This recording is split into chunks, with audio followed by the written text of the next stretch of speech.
معزز سامعین السلام علیکم۔ آج جو کہانی سرائے آپ کی پیش خدمت ہے، اس کے مصنف گائے پریسٹن ہیں۔ اس کہانی کا ترجمہ مقبول جہانگیر نے اپنی کتاب خوفناک کہانیاں میں پیش کیا۔ آج اس سلسلے کی دوسری کہانی آپ کے پیش خدمت ہے۔ آپ سب سے گزارش ہے کہ میری ویڈیوز کو زیادہ سے زیادہ لائک اور شیئر کر کے میری حوصلہ افزائی کیجیے تاکہ میں اسی طرح اچھی کہانیاں آپ کی خدمت میں پیش کر سکوں۔ ڈاکٹر پال اس رات بہت دیر سے سویا تھا۔ سارا دن اس کے مطب میں مریضوں کا تانتا بندھا رہا اور اسے دم لینے کی بھی مہلت نہ ملی، لیکن اب صبح 4:30 بجے دفتن اس کی آنکھ کھل گئی۔ اس نے سنا کہ مکان کے صدر دروازے کی گھنٹی زور زور سے چیخ رہی ہے۔ سورج طلوع ہونے میں ابھی دیر تھی اور چاروں طرف گہرا سناٹا چھایا ہوا تھا۔ اس سناٹے میں گھنٹی بجنے کی مسلسل آواز سن کر ڈاکٹر پال کو یوں محسوس ہوتا تھا جیسے اس کے دماغ پر آہنی ہتھوڑے سے ضربیں لگائی جا رہی ہیں۔ گرم گرم بستر سے اٹھنا اس وقت اس کے لیے سخت تکلیف دہ تھا۔ وہ بے اختیار اپنے ملازم کو کوسنے لگا جو ایک روز پہلے بہانہ کر کے اپنے گاؤں چلا گیا تھا۔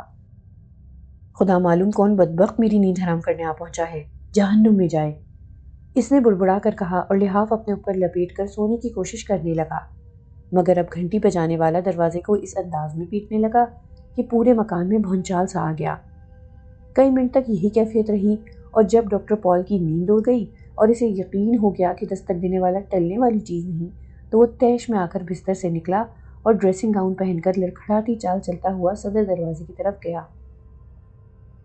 دروازہ کھول کر جو ہی اس نے باہر تاریکی میں جھانکا، دفتن ایک شخص دروازے میں گھس کر مکان میں آ گیا اور زور سے دروازہ بند کر کے چٹخنی لگا دی۔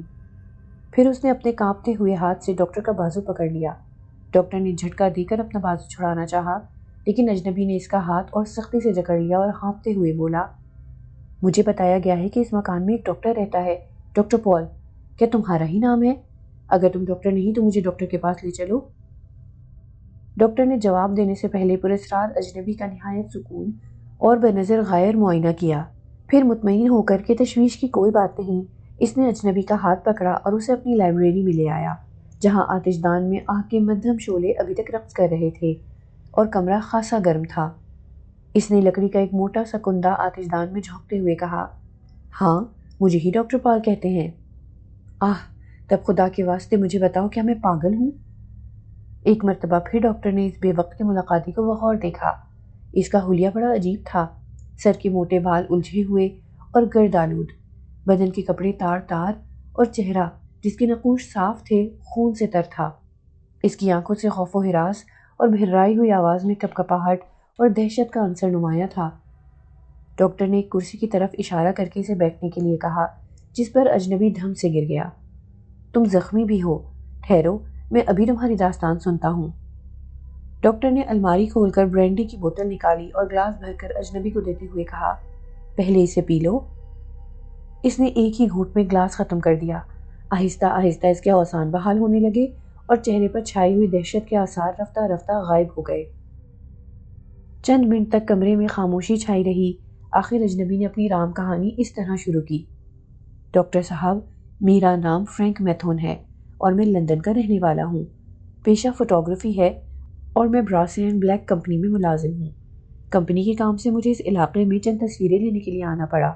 میں اس علاقے سے قطعی ناواقف ہونے کے باعث گزشتہ 15 روز سے مختلف دیہاتوں میں بھٹکتا پھر رہا ہوں، لیکن مجھے اپنی مطلوبہ تصاویر حاصل کرنے میں کامیابی نہیں ہوئی۔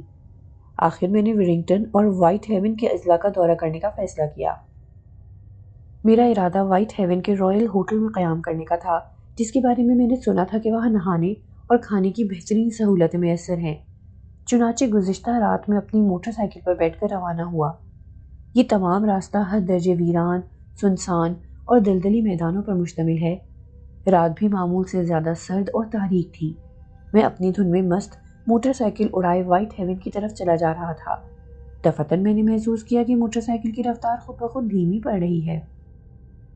تھوڑی دیر بعد وہ ہانپنے لگی اور آگے چلنے سے انکار کر دیا۔ میں نے موٹر سائیکل سے اتر کر اس کا معائنہ کیا اور یہ معلوم کر کے دل دھک دھک کرنے لگا کہ پیٹرول کی ٹنکی تقریباً خالی ہو چکی ہے۔ اس میں دراصل ایک ننھا سا سوراخ تھا جس میں سے پیٹرول ٹپک ٹپک کر تمام راستے گرتا آیا تھا۔ میں نے جلدی سے چوئنگم کی گولی چبا کر اس کا ربڑ اس سوراخ پر لگایا تاکہ جو تھوڑا سا پیٹرول باقی بچ رہا ہے وہ ضائع نہ ہو۔ میری بدقسمتی دیکھیے کہ فالتو پیٹرول کا ڈبہ جو میں ہمیشہ ایسے سفر میں ساتھ رکھتا ہوں بالکل خالی تھا۔ حالانکہ میں نے گیراج والوں کو ہدایت کر دی تھی کہ وہ یہ ڈبہ پیٹرول سے پر کر دیں، مگر وہ بھول گئے تھے۔ خدا کا نام لے کر میں نے موٹر سائیکل دوبارہ اسٹارٹ کی۔ میں اس ویران علاقے سے بہت جلد نکل جانے کے لیے بے چین تھا، مگر کیا معلوم تھا کہ قسمت کو کچھ اور ہی منظور ہے۔ ابھی میں بمشکل پون میل ہی گیا تھا کہ موٹر سائیکل نے پھر چلنے سے جواب دے دیا۔ آپ شاید میری وحشت اور پریشانی کا صحیح اندازہ نہ کر سکے جو اس وقت مجھ پر طاری ہوئی۔ میرے اندازے کے مطابق نزدیکی گاؤں کم از کم 6 میل پر تھا۔ میں نے جیبی گھڑی نکال کر وقت دیکھا۔ چمکتی ہوئی سوئیوں نے بتایا کہ رات کے پورے 10 بجے ہیں۔ میرے چاروں طرف گھپ اندھیرا چھایا ہوا تھا اور ہوا میں خنکی لمحہ بہ لمحہ پڑ رہی تھی۔ میں نے آنکھیں پھاڑ پھاڑ کر چاروں طرف پناہ لینے کے لیے کوئی مکان یا کسی کسان کی جھوپڑی تلاش کرنے کی کوشش کی، مگر اس ہولناک سناٹے کو دیکھتے ہوئے معلوم ہوتا تھا کہ صدیوں سے اس ویرانے میں کسی انسان نے قدم نہیں رکھا۔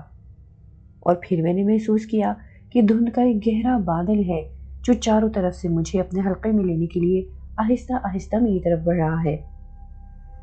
اس موقع پر اجنبی نے تھوڑی دیر توقف کیا اور پھر بولا، مجھے یہ اعتراف کرنا پڑتا ہے کہ اس دھند کو دیکھ کر میری وحشت اور اضطراب میں اور اضافہ ہو گیا۔ میں نہیں جانتا تھا کہ اب کیا کروں اور کدھر جاؤں۔ ایک ہولناک سناٹا میرے گرد و پیش طاری تھا، جیسے میں صدیوں پرانے کسی قبرستان میں کھڑا ہوں۔ دھند نے آخر مجھے اپنی لپیٹ میں لے لیا اور میں نے یوں محسوس کیا جیسے کسی نادیدہ آسیبی قوت نے میرے اعصاب سلب کر لیے ہیں۔ ڈاکٹر صاحب، یقین کیجئے کہ اپنے دوستوں کے حلقے میں مجھے بزدل نہیں سمجھا جاتا اور کئی مرتبہ مختلف ڈراؤنے واقعات کے مراحل سے گزر چکا ہوں، لیکن اس دھند میں اپنے آپ کو مقید پاتے ہوئے مجھے یقین ہو رہا تھا کہ اس میں کسی آسیبی قوت کا دخل ضرور ہے، اور میری چھٹی حس مجھے یہ بتاتی تھی کہ یہ قوت میرے ہی کہیں قریب موجود ہے۔ اور پھر میں نے اپنے کندھوں پر ایک زبردست دباؤ محسوس کیا اور مجھے یوں معلوم ہوا کہ یہ نادیدہ آسیبی قوت مجھے ایک طرف بڑھنے کے لیے مجبور کر رہی ہے۔ میں نے بڑی کوشش کی کہ اس طرف نہ جاؤں، لیکن بے بس تھا۔ ایک بے جان لاش کی مانند گھنی خارزار جھاڑیوں کی طرف بڑھنے لگا، جن کے درمیان دروازے کی شکل و صورت کا ایک وسیع شگاف مجھے قریب جانے پر دکھائی دیا۔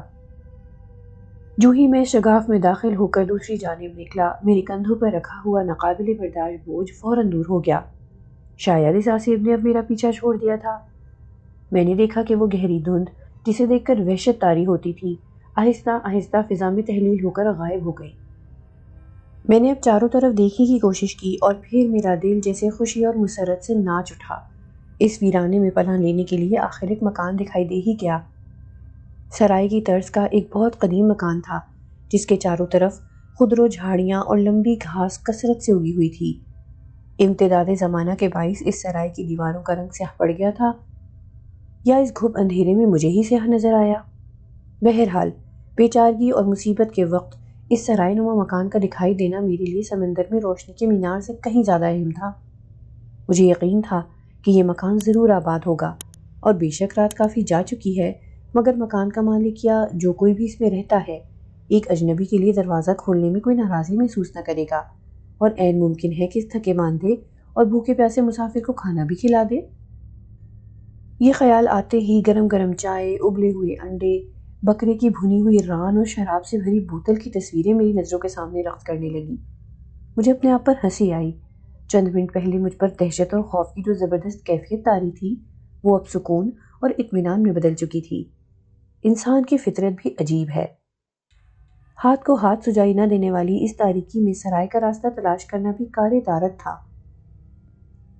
پھر قدم قدم پر خاردار جھاڑیاں، لیکن جلد ہی مجھے سرائے کو جانے والا راستہ نظر آ گیا۔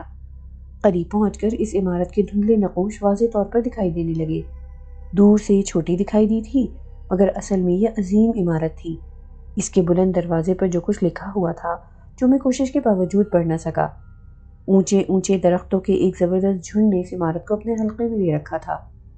ایک عجیب بات میں نے یہ دیکھی کہ عمارت کے چاروں طرف وہی پراسرار دھند پھیلی ہوئی تھی، لیکن یہ دھند اپنی جگہ رکی ہوئی تھی۔ میں نے پوری دل جمعی کے ساتھ دروازے پر زور سے دستک دی اور ایک لمحے تک انتظار کیا کہ شاید دروازہ کھلے، مگر اندر سے کوئی جواب نہ آیا۔ تب میں نے کئی مرتبہ اور زور سے دروازہ کھٹکھٹایا۔ اندھیرے میں اتنی دیر تک چلتے رہنے کے باعث میری آنکھیں گرد و پیش کی اشیاء بخوبی دیکھنے پر قادر ہو چکی تھیں، اور میں حیران تھا کہ عالیشان مکان کا مالک یا تو نہایت بے پرواہ قسم کا آدمی ہے یا اسے اپنے گوشہ قناعت ہی سے نکلنے کا موقع نہیں ملتا کہ اس کی حالت درست کرنے پر توجہ دے۔ دفعتاً میری نگاہ عمارت کی پیشانی پر لگے ہوئے ایک بڑے سے سفید پتھر پر پڑی جس پر چند الفاظ لکھے تھے۔ پہلے میرا خیال تھا کہ شاید اس پتھر پر سرائے کا نام لکھا ہوا ہے، لیکن بغور دیکھنے پر پتہ چلا کہ اس پر عجیب مضحکہ خیز الفاظ لکھے ہیں، یہاں آپ کا سفر ختم ہوتا ہے۔ میں سوچتا رہا کہ آخر ان الفاظ کا مطلب کیا ہے، مگر سوائے اس کے اور کچھ سمجھ میں نہ آیا کہ پہلے پہل جس شخص نے یہ سرائے بنوائی وہ کوئی بڑا خوش مزاج اور زندہ دل قسم کا آدمی ہوگا۔ ابھی میں اسی پر غور کر رہا تھا کہ دفعتاً میرے کانوں میں ایسی آواز آئی جیسے مکان کے اندر کوئی شے حرکت کر رہی ہے۔ پھر دائیں ہاتھ کی اونچی کھڑکی کی درزوں میں سے روشنی کی ہلکی ہلکی کرنیں دکھائی دیں اور فوراً یہ روشنی غائب ہو گئی۔ شاید کوئی شخص دروازہ کھولنے آ رہا تھا، لیکن یہ سوچ کر کہ دستک دینے والا واپس چلا گیا، وہ بتی بجھا کر اپنے بستر پر لیٹ گیا ہوگا۔ یہ خیال آتے ہی میں دروازے کو پیٹنے ہی والا تھا کہ مکان کے اندر پھر کسی کے ہولے ہولے چلنے پھرنے کی ہلکی آواز کانوں میں آئی۔ یہ آواز پیروں میں پہننے والے بھاری سلیپروں کے فرش پر گھسٹنے کی آواز سے ملتی جلتی تھی۔ آہستہ آہستہ یہ آہٹ مکان کے اندرونی حصے سے دروازے کی طرف آئی، ایک لمحے کے لیے رکی اور پھر میں نے دروازے کی آہنی زنجیر کی دل خوش کن کھڑکڑاہٹ سنی اور لکڑی کا بنا ہوا مضبوط اور بلند دروازہ آہستہ آہستہ کھلنے لگا۔ دروازہ کھلا اور مجھے پہلے اپنے سامنے ایک آدمی کھڑا دکھائی دیا۔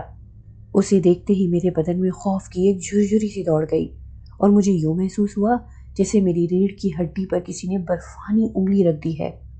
وہ ایک پستہ قامت اور چھوٹے شانوں والا مضبوط جسم کا آدمی تھا، جس کا گول چہرہ دودھ کی مانند سفید اور روشن تھا اور گنجی کھوپڑی اندھیرے میں چاندنی کی طرح چمک رہی تھی۔ گردن سے لے کر ٹخنوں تک اس نے سیاہ رنگ کے موٹے کپڑے کا چوکھا پہن رکھا تھا، مگر ان تمام عجیب باتوں کے علاوہ جس شے نے میرے جسم پر لرزہ طاری کر دیا تھا وہ یہ تھی کہ اس شخص کے چہرے پر نہ بھویں تھیں نہ آنکھیں۔ فرینک میتھون کہانی سناتے سناتے رک گیا اور خوف سے کانپنے لگا۔ ڈاکٹر پال نے جھک کر کہا، آگے سناؤ، پھر کیا ہوا؟ اس عجیب و غریب شخص کی پشت پر میں نے ایک نوجوان اور بے حد خوبصورت عورت کو دیکھا جو قدیم طرز کا شمعدان ہاتھ میں لیے کھڑی تھی۔ مرد جتنا بدصورت اور بدوضع تھا، عورت اتنی ہی حسین اور دلکش تھی۔ اس کا جسم سڈول تھا اور سیاہ آنکھیں جن میں سمندروں کی سی گہرائی تھی بے پناہ چمکیلی تھیں۔ کالے لباس میں اس کا چہرہ چودھویں کے چاند کی مانند دمکتا تھا۔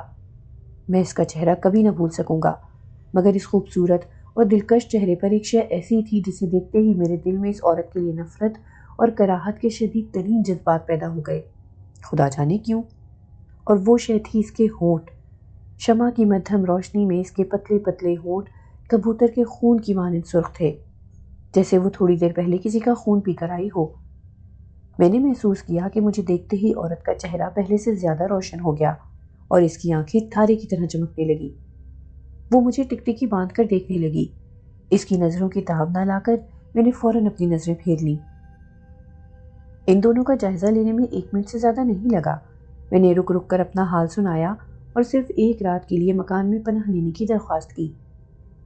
جتنی دیر میں بولتا رہا وہ دونوں بے حس و حرکت کھڑے میری باتیں سنتے رہے، اور جب میں چپ ہوا تو ایک لمحہ انتظار کے بعد بغیر آنکھوں والے مرد پراسرار نے اپنی لمبی لمبی سفید انگلیاں آگے بڑھائیں اور میرے چہرے کو ٹٹولنے لگا۔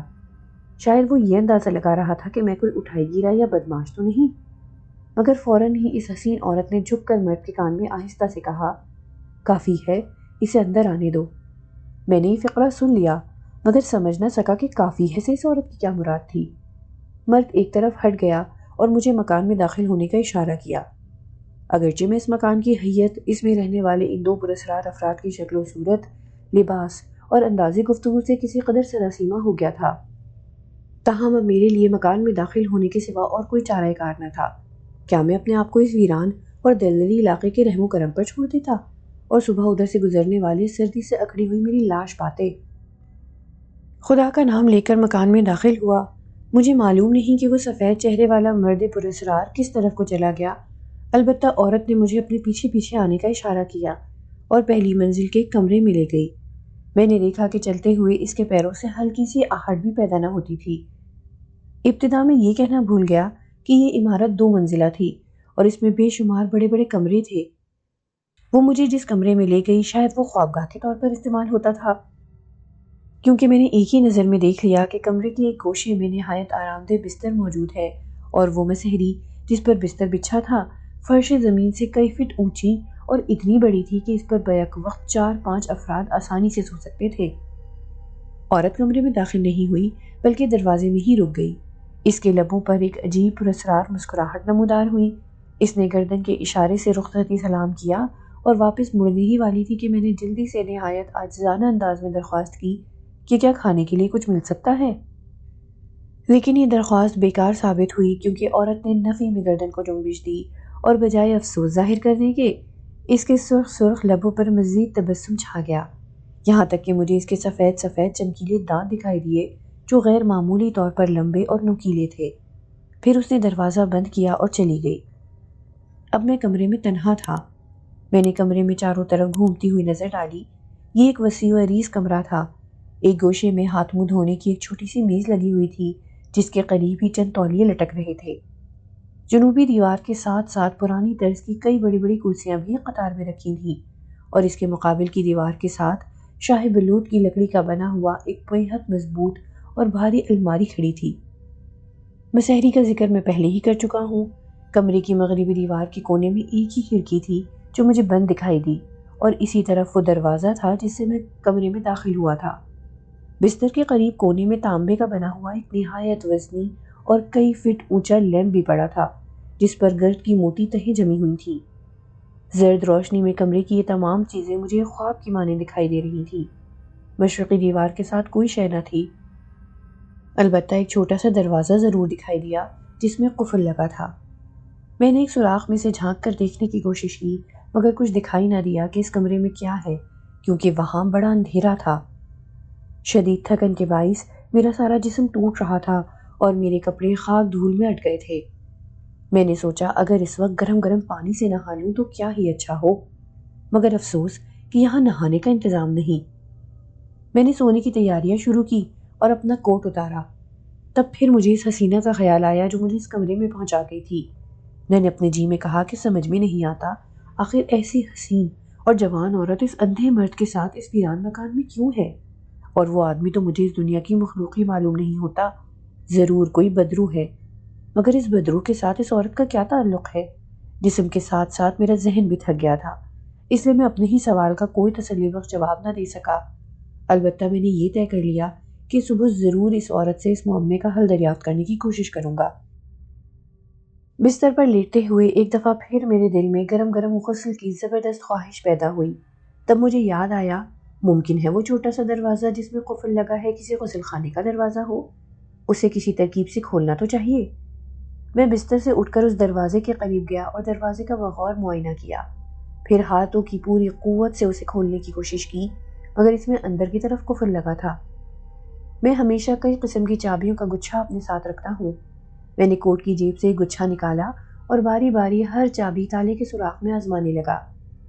یہ کوشش آخر برآور ثابت ہوئی اور ایک چابی سے تالا کھل گیا۔ دروازہ کھلتے ہی دل خوش ہو گیا، کیونکہ یہ واقعی غسل خانہ ہی تھا، مگر تھا بے حد غلیظ۔ خدا معلوم کتنے عرصے سے اس میں صفائی نہیں ہوئی تھی۔ چونکہ کمرے میں جلتے ہوئے لیمپ کی مدھم روشنی غسل خانے تک پہنچنے کے قابل نہ تھی، اس لیے میں نے یہاں موم بتی تلاش کرنی چاہی، مگر آپ کو معلوم ہے کہ انسان کو وقت پر وہی شے نہیں ملتی جس کی اسے ضرورت ہوتی ہے۔ میں نے سوچا لعنت بھیجو، اگر روشنی نہ صحیح تو کیا غضب ہو جائے گا، کیا غسل اندھیرے میں نہیں کیا جا سکتا؟ یہ سوچ کر میں نے ٹنکی میں لگی ہوئی ٹوٹی کھول دی۔ نہایت مدھم روشنی میں نے دیکھا کہ ٹوٹی میں سے پانی کی پتلی سی دھار نکل کر غسل کرنے کے بڑے ٹب میں گری، مگر کیسا پانی، گدلا اور سیاہ رنگ کا، جس میں سے زنگ کی بو آ رہی تھی، اور پھر پانی کی ٹنکی اور لوہے کے پائپوں میں سے خرخر کی عجیب آواز نکلنے لگی۔ اب میں نے نہانے کے ٹب پر نظر ڈالی، یہ بھی قدیم طرز کا تھا اور ایسا معلوم ہوتا تھا جیسے صدیوں سے اسے کسی نے استعمال نہیں کیا۔ پہلے تو میں نے سوچا نہانے کا ارادہ ترک کر دینا چاہیے، مگر کپڑے اتار چکا تھا، لہٰذا طے کیا کہ کم از کم ہاتھ پیر ہی صاف کر لوں جو بے حد گردآلود تھے۔ بس میں نے پتلون اور جرابیں بھی اتار ڈالی اور اپنے بستر پر رکھ کر واپس غسل خانے میں آیا۔ میرے دل سے اب اس مکان کی ویرانی اور بدروحوں کا سارا خوف دور ہو چکا تھا۔ میں خوشی سے سیٹی بجاتا ہوا پانی کے ٹب میں بیٹھ گیا۔ میرے سر پر پانی کی پتلی سی دھار پڑنے لگی مگر دفعتاً میرا ساتھ جہاں تھا وہیں رک گیا۔ خدا کی پناہ، یہ کیا چیز تھی جو میرے بدن پر چپک رہی تھی؟ میں نے غور سے ٹب میں دیکھا اور پھر جیسے میری روح کھنچ کر حلق میں آ گئی۔ کیا دیکھتا ہوں کہ ٹب کے نیچے اور چاروں کناروں پر تازہ تازہ خون کی گہری تہہ جمی ہوئی تھی۔ میرے منہ سے ہلکی سی چیخ نکلی اور میں اچھل کر ٹب میں سے باہر نکلا، اور پھر مجھے کچھ خبر نہیں رہی کہ میں کہاں ہوں۔ خدا جانے میں کتنی دیر بے ہوش رہا، شاید 10 یا 15 منٹ۔ جب ہوش آیا تو میں نے اپنے آپ کو اسی مکروہ اور غلیظ ٹب کے پاس پڑے ہوئے پایا۔ میرے ہاتھوں اور پیروں پر خون جم کر سخت ہو گیا تھا۔ مجھے فوراً احساس ہوا کہ یہ خون حیوانی نہیں، انسانی ہے۔ اس اچانک اور لرزہ خیز دریافت نے میرا ذہن قطعی معاف کر دیا۔ چند لمحے تک میں سر پکڑے اسی طرح بیٹھا رہا۔ ایک ویران مکان کے اندر آدھی رات کو انسانی خون سے بھرے ہوئے ٹب میں غسل کرنے کا حادثہ اتنا بھیانک اور دہشت انگیز تھا کہ اس نے میری تمام ذہنی اور جسمانی قوتیں سلب کر لی تھیں۔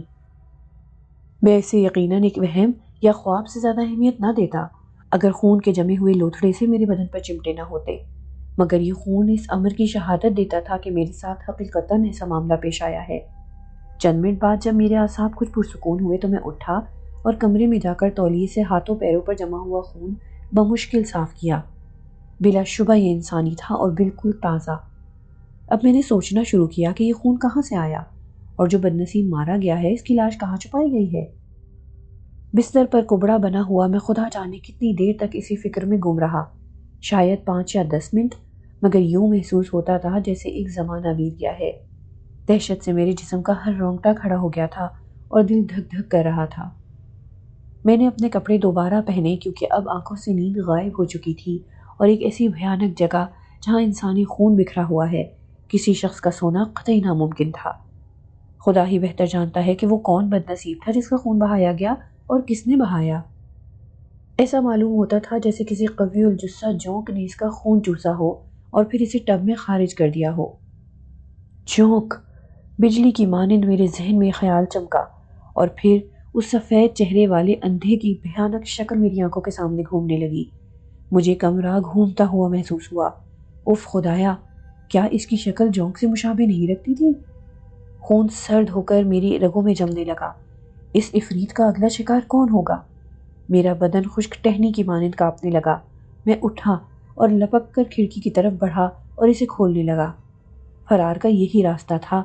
پوری قوت کے ساتھ میں نے کھڑکی کے دونوں پٹ کھولے، مگر اس راستے سے باہر جانے کا سوال ہی نہ پیدا ہوتا تھا، کیونکہ اوپر کی چوکھٹ سے لے کر نیچے کی چوکھٹ تک کھڑکی میں 1.5 انچ موٹی 6 آہنی سلاخیں لگی ہوئی تھیں، جنہیں شاید ہرکولیس بھی اپنی جگہ سے جنبش نہ دے سکتا۔ وہاں سے میں دروازے کی طرف لپکا، مگر بے سود، دروازہ باہر سے مقفل تھا۔ اب میں دروازے کے قریب کھڑا اس سوچ میں غرق تھا کہ فرار ہونے کے لیے کیا طریقہ اختیار کروں کہ دفعتاً مکان میں پھر کسی کی نقل و حرکت کی ہلکی سی آواز کانوں میں آئی، جیسے کوئی دبے پاؤں چل رہا ہو۔ یہ آواز آہستہ آہستہ قریب آ رہی تھی، یہاں تک کہ میرے کمرے کے دروازے کے باہر پہنچ کر یکلخت تھم گئی۔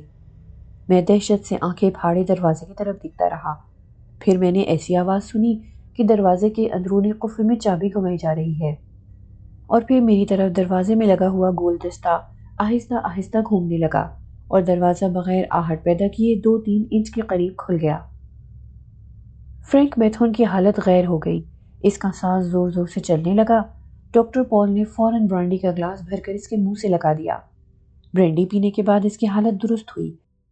اس نے سلسلہ کلام دوبارہ شروع کیا۔ مجھے یوں محسوس ہوا جیسے کمرے کے فرش نے میرے پیر جکڑ لیے ہیں، اور میں کوشش بھی کروں تو اپنی جگہ سے جنبش نہیں کر سکتا۔ میرا کلیجہ اچھل کر حلق میں آ گیا تھا اور مفلوج جسم پسینے سے تر ہو رہا تھا۔ وہ ہیبت ناک اور بھیانک خاموشی مجھے ساری عمر یاد رہے گی، یہاں تک کہ خوف سے میرے دانت بجنے لگے۔ غسل خانے کی ٹنکی میں سے پانی قطرہ قطرہ ٹب میں گر رہا تھا اور اس کی آواز بڑی ڈراؤنی تھی۔ دروازہ تھوڑا سا اور کھلا اور میں پوری قوت جمع کر کے چلایا، جاؤ، یہاں جو کوئی بھی ہے فوراً چلا جائے۔ یہی الفاظ تھے جو میرے حلق سے ایک باریک اور لرزتی آواز بن کر بمشکل ادا ہوئے۔ پھر میں نے پاگلوں کی طرح کھلے ہوئے دروازے پر اپنا پورا بوجھ ڈال کر اسے زور سے بند کر دیا۔ دروازے کے باہر قدموں کی چاپ ایک مرتبہ پھر سنائی دی، جو آہستہ آہستہ دور ہوئی اور پھر غائب ہو گئی۔ میں دروازے کے ساتھ چمٹا ہوا بری طرح ہانپ رہا تھا۔ جب میں نے پورا اطمینان کر لیا کہ باہر کوئی نہیں تو میں نے دروازہ کھولنا چاہا، مگر وہ باہر سے بند تھا۔ میں اب ہر قیمت پر یہاں سے نکل جانا چاہتا تھا، مگر سوال یہ تھا کہ کیسے؟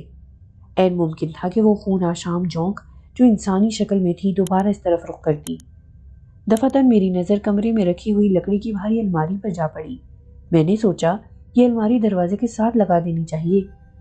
نہایت مشکل سے وہ بھاری الماری گھسیٹ گھسیٹ کر دروازے کے قریب لایا اور اسے دروازے کے ساتھ ٹکا کر کھڑا کر دیا۔ اس کام سے فارغ ہو کر مجھے کچھ اطمینان ہوا کہ اس دروازے سے اب کوئی آسانی کے ساتھ نہ آ سکے گا۔ کمرے میں لیمپ بدستور جل رہا تھا۔ میں نے جیب سے گھڑی نکال کر دیکھی، پورے 12 بجے تھے اور صبح ہونے میں کئی گھنٹے باقی تھے۔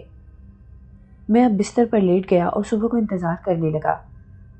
جیسا کہ میں پہلے کہہ چکا ہوں، مسحری بہت بڑی تھی اور اس کے چاروں طرف گہرے سبز پردے لکڑی کے بانسوں کے ساتھ لٹک رہے تھے اور مسحری کے اوپر چھت کے رخ ایک بہت بڑا چھپر تھا، جیسا کہ پرانے زمانے میں بستر کی خوبصورتی کے لیے استعمال ہوتا تھا۔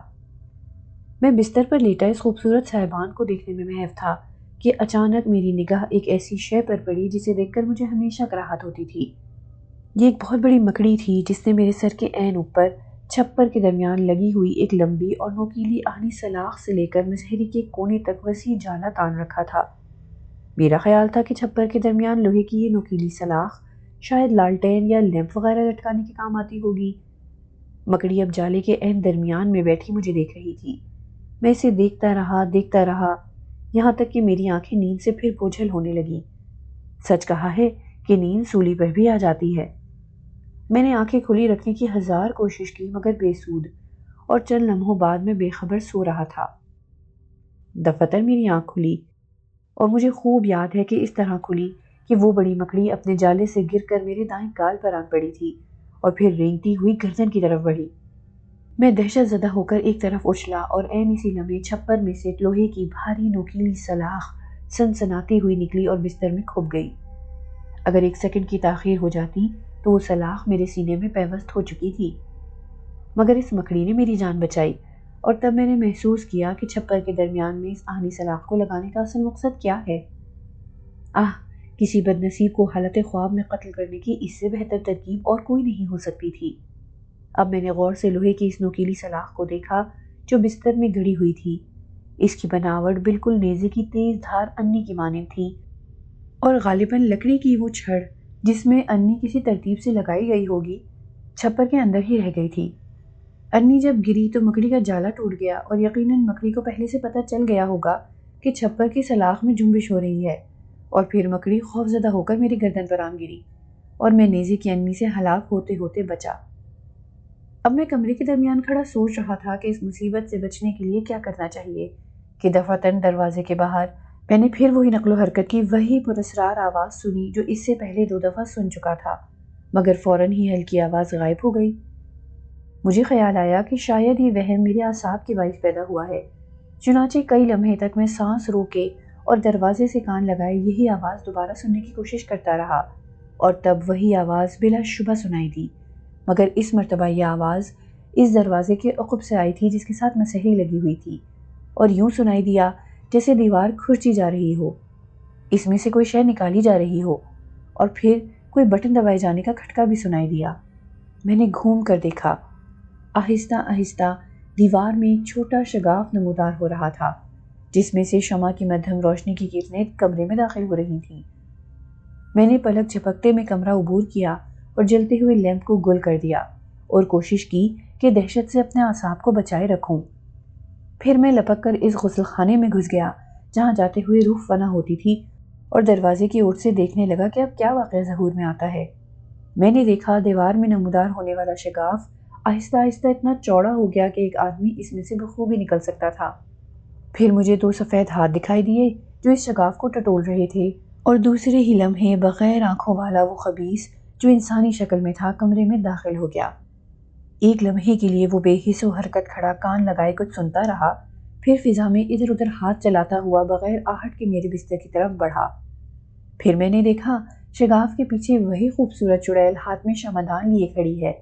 اس کا چہرہ انصفاکانہ حرکتوں کے باعث چمک رہا تھا اور شیطانی آنکھیں دہکتے ہوئے انگاروں کی طرح سرخ تھیں جنہیں دیکھ کر میں کانپ گیا۔ آدمی اب بستر کے قریب پہنچ چکا تھا۔ اس نے آہستہ سے اپنا نرم ہاتھ بستر پر یوں پھیرا جیسے کچھ پکڑنے کی کوشش کر رہا ہو۔ پھر اس کے ہاتھوں نے لوہے کی انی کو چھوا اور فوراً یہ محسوس کر کے کہ جس لاش کو وہ ڈھونڈ رہا ہے بستر اس سے خالی ہے، اندھا شیطان بلی کی مانند غرایا اور پیچھے ہٹا۔ اس کی آواز سن کر چڑیل بھی کمرے میں آ گئی اور پہلی نظر ڈالتے ہی اسے صورتحال کا صحیح اندازہ ہو گیا۔ تب عورت نے مرد کا بازو پکڑتے ہوئے آہستہ سے کہا، جلدی کرو، غسل خانے میں۔ یہ سنتے ہی وہ مڑا اور دبے پاؤں غسل خانے کی طرف بڑھا۔ اب وقت ضائع کرنا لاحاصل تھا، مجھے ہر قیمت پر اپنی جان بچانی تھی۔ میں نے اس مختصر سے غسل خانے میں اوپر نیچے چاروں طرف دیکھا۔ ٹنکی کے اوپر کوئی شے چمکتی دکھائی دی۔ یہ تو کھلے آسمان پر ایک تارا چمک رہا تھا۔ پھرتیلی بلی کی مانند میں پائپ کے سہارے چڑھ کر اس سوراخ تک پہنچ گیا جس میں اتنا شگاف تھا کہ میں مڑ توڑ کر اوپر چھت تک پہنچ سکتا تھا۔ اس شگاف تک پہنچنے میں میرا سانس پھول گیا۔ میں ایک لمحے کے لیے رکا۔ تعفن اور سڑانٹ کا ایک ناگوار چکر مجھے اپنے نتھروں میں گھستا ہوا محسوس ہوا۔ اتنے میں عورت اور مرد دونوں غسل خانے میں داخل ہوئے۔ پہلے عورت نے ٹب میں جھانکا اور کمر سیدھی کر کے کھڑی ہو گئی اور مرد سے کچھ کہا۔ اب میں نے دیکھا اس کے ایک ہاتھ میں تیز چمکتی ہوئی ایک کلہاڑی بھی ہے، اور پھر وہ نہایت بھیانک انداز میں قہقہے لگانے لگی۔ نیچے اترو، عورت نے دھاڑ کر کہا، اس کمرے میں رہنے کا معاوضہ تمہیں ادا کرنا ہوگا۔ اور جب میں نے کوئی حرکت نہ کی تو عورت کا وحشیانہ پن اوت کر آیا۔ اس نے ایک ہاتھ میں پکڑی ہوئی شمع مرد کے ہاتھ میں تھمائی اور پھرتی سے پائپ پر چڑھنے لگی۔ ایک سیکنڈ اور دیر ہوتی تو اس نے مجھے ٹانگ سے پکڑ کر گھسیٹ ہی لیا تھا، مگر میرا جسم آسانی سے سوراخ میں داخل ہو گیا اور میں نے بغیر سوچے سمجھے باہر چھلانگ لگا دی۔ اف خدایا، کیا بیان کروں، میں گوشت اور ہڈیوں کے عظیم ڈھیر پر گرا۔ 10-15 لاشیں جن کے عضو جدا جدا تھے، خدا جانے کب سے پڑی سڑ رہی تھیں۔ میرے سامنے ایک تاریک راہداری تھی، میں اندھا دھند دوڑتا چلا گیا۔ عورت چیختی چلاتی اب بھی میرے تعاقب میں تھی۔ لکڑی کا ایک زینہ دوسری منزل کو جاتا تھا، میں فوراً اس پر چڑھتا ہوا دوسری منزل کے چھت پر پہنچ گیا۔ اب میرے سامنے فرار کی تمام راہیں مسدود ہو گئی۔ خوبصورت چڑیل یہ سمجھ کر کہ اب یہ بچ کر کہاں جائے گا، مجھ سے 10 فٹ کے فاصلے پر رک کر وحشیانہ انداز میں قہقہے لگانے لگی اور کلہاڑی گھمانے لگی۔ میرا سارا جسم برف کی مانند سرد پڑ گیا۔ عورت اپنے سفید چمکیلے دانت پیستی ہوئی آہستہ آہستہ میری طرف بڑھی۔ میں نے مضطرب ہو کر چاروں طرف دیکھا۔ ایک اونچے درخت کی چند شاخیں چھت سے 2-3 فٹ کے فاصلے تک پھیل کر رک گئی تھیں۔ میں نے دیوار پر ایک ہاتھ رکھا اور دوسری ہاتھ سے شاخ پکڑ لی۔ دوسرے ہی لمحے وہ بلا مجھ پر جھپٹی۔ اس نے کلہاڑی گھمائی اور مجھے یوں محسوس ہوا جیسے دیوار پر رکھا ہوا میرا دایاں ہاتھ سن ہو گیا ہے۔ درخت کی شاخ میرا بوجھ نہ سنبھال سکی اور تڑاک سے ٹوٹ گئی۔ میں دھڑام سے گھنی جھاڑیوں پر گرا۔ چوٹ کا خدشہ کس بد نصیب کو تھا۔ میں اٹھا اور پاگلوں کی طرح جنگل میں بھاگا اور 1-2 میل تک بھاگتا رہا۔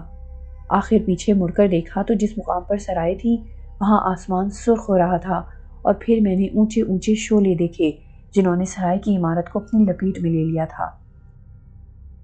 فرینک میتھون چپ ہو گیا۔